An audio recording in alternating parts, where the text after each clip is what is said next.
বাংলাদেশের জনগণের মুক্তির জন্য লড়াই করেছেন, শহীদ হয়েছেন, আত্মত্যাগ করেছেন, তাদের সকলের বিশেষভাবে সর্বশেষ জুলাই আগস্টে যে অভ্যুত্থান, সেই অভ্যুত্থানের প্রেক্ষাপট 15 বছরের ভিতরে যে গণতন্ত্রের সংগ্রাম,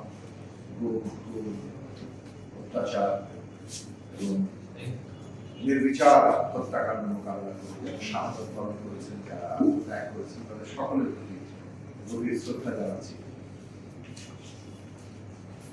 যারা এখনো কাতরাচ্ছেন, কারো কেউ অনেক হয়ে গেছে, কেউ কারো অঙ্গহানি হয়েছে, তাদের সকলের প্রতি সর্বাত্মক সহমর্মিতা। বাংলাদেশের রাষ্ট্রের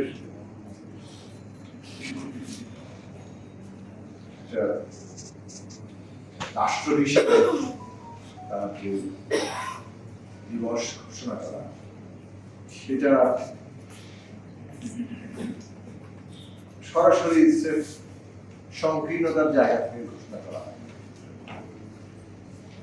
প্রত্যেক দেশেই স্বাধীনতা দিবস থাকে, বাংলাদেশে বিজয় দিবস খুব সশস্ত্র সংগ্রাম করে স্বাধীনতা বিজয় দিবস, কিন্তু প্রজাতন্ত্র দিবস কিংবা রিপাবলিক ডে এখন অবশ্য প্রজাতন্ত্রের নাম বদলের প্রস্তাব করা হয়েছে এবং এটা নাগরিকতন্ত্র হতে পারে। সূত্র অর্থে এটা নাগরিকতন্ত্র। রিপাবলিকের মানে হচ্ছে যে রাষ্ট্রে জনগণের হাতে, নাগরিকের হাতে ক্ষমতা।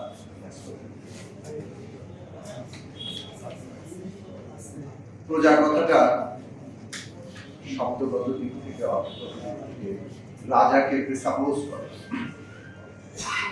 সে কারণেই এটা নিয়ে একটা তর্ক উঠেছে। সেই দিক থেকে অধিকতর যুৎসই শব্দ হবে নাগরিক তন্ত্র।